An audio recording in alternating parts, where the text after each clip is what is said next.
உலகத்தில் பூவெல்லாம் உன் போல அழகில்ல, நானும் உன் அம்மாவும் பண்ணாத தவமில்ல.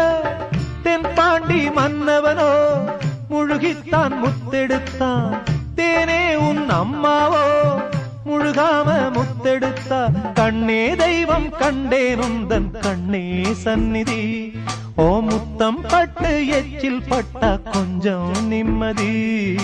சின்ன சின்ன பூவே நீ கண்ணால் பாரு போதும், தொட்டு தொட்டு பேசு என் துன்பம் எல்லாம் தீரும்.